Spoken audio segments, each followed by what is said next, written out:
IMF کی شرائط کی وجہ سے پاکستان پورا کا پورا ظاہر ہے کہ متاثر ہو رہا ہے، اس میں کوئی شک نہیں ہے، لیکن سب سے زیادہ اگر کوئی متاثر ہو رہا ہے تو وہ مڈل کلاس ہے جو کراچی میں آباد ہے۔ ہم IMF کی تمام شرائط کے اوپر ہر وہ کام کرنے کے لیے تیار ہو جاتے ہیں جس سے ایک عام آدمی متاثر ہوتا ہے۔ ہم IMF کی تمام شرائط نہیں مانتے۔ میرا خیال یہ ہے کہ IMF کی شرائط کے اوپر جس طرح ہم نے تمام ٹیکسز ڈبل کرنے کی بات کی ہے، ہم نے پیٹرول کے پرائسز بڑھانے کی بات کی ہے، ہم نے گیس کے پرائسز بڑھانے کی بات کی ہے، اس سے ایک عام آدمی سفر کرے گا۔ میں نے پہلے بھی کہا تھا کہ اس پاکستان کے اندر ہم اپنے زر مبادلہ کو بڑھانے کے بہت سارے اور مواقع تلاش کر سکتے ہیں، ہم بہت سارے طریقے اختیار کر سکتے ہیں۔ ناظرین، تفصیلات میں جانے سے پہلے آپ سے گزارش ہے کہ اگر آپ ہمارے چینل پر نئے ہیں تو پلیز ہمارے چینل کو سبسکرائب کریں، لائک کریں اور شیئر کریں تاکہ ہماری حوصلہ افزائی ہوتی رہے، اور اپنے کمنٹ سے ضرور آگاہ کریں تاکہ ہم اپنی نئی آنے والی ویڈیوز کو بہتر سے بہتر بنا سکیں۔ Thank you. ہمیں اس ملک میں کرپشن کے خلاف کام کرنا ہوگا۔ جو کرپٹ لوگ ہیں ان کی میں ان کا احتساب کرنا ہوگا، اور اس کرپشن کے احتساب میں یہ سمجھتا ہوں کہ کہیں پر کسی جگہ پر بھی کسی بھی ادارے یا کسی بھی طبقے کے لوگوں کو اگر آپ مستثنی قرار دیتے ہیں تو پھر احتساب کا عمل پاکستان میں کبھی بھی پھلے گا پھولے گا نہیں۔ میں نے کون سا یہ میگزین ہے، بلومبرگ کا ایک آرٹیکل میں نے پڑھا۔ میں اس حوالے سے یہ کہنا چاہتا ہوں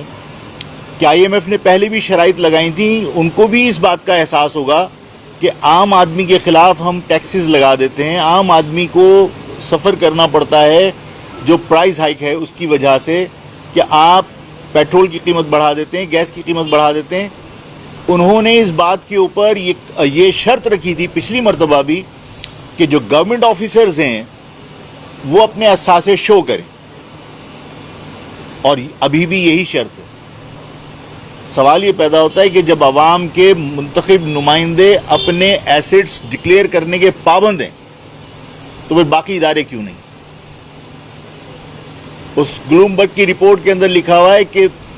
متحدہ قومی موومنٹ کے اس زمانے میں منسٹر فروغ نسیم ہوا کرتے تھے، لا منسٹر، انہوں نے باقاعدہ یہ راہ نکالی اور انہوں نے کہا کہ آرم فورسز کے آفیسرز جو ہے وہ ان کے اثاثوں کے جو گوشوارے ہیں وہ ظاہر نہیں کیے جائیں گے۔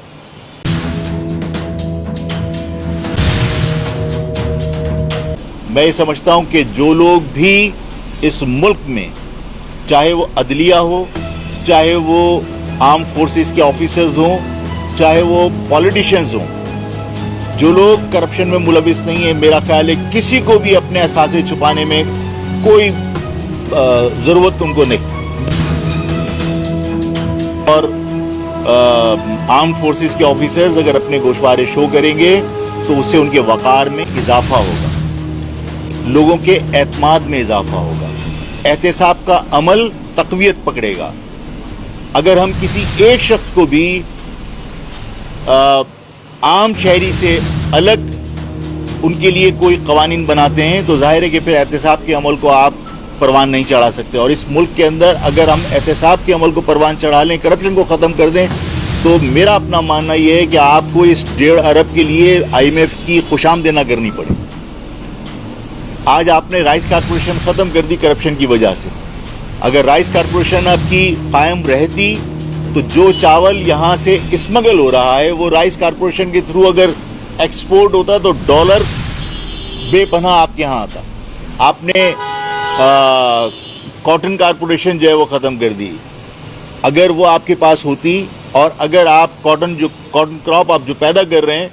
وہ زمیندار اپنے طور پر کہیں فروخت نہ کرتا اور بارڈر سے بغیر کسی ڈاکومنٹس کے یہ کاٹن نہ جاتی، اور کاٹن کارپوریشن ہی تھی، کاٹن ایکسچینج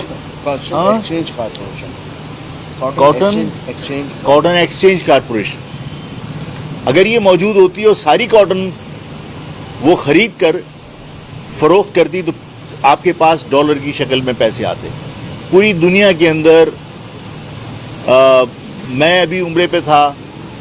وہاں پر مختلف جو آپ کے ہاں سوشل میڈیا کے چیزیں ہوتی ہیں وہ نہیں چل رہی تھیں. وہاں پر واٹس ایپ نہیں چل رہا تھا, وہاں پر آپ کے فیس بک اور یہ دوسرے پروگرامز نہیں چلتے,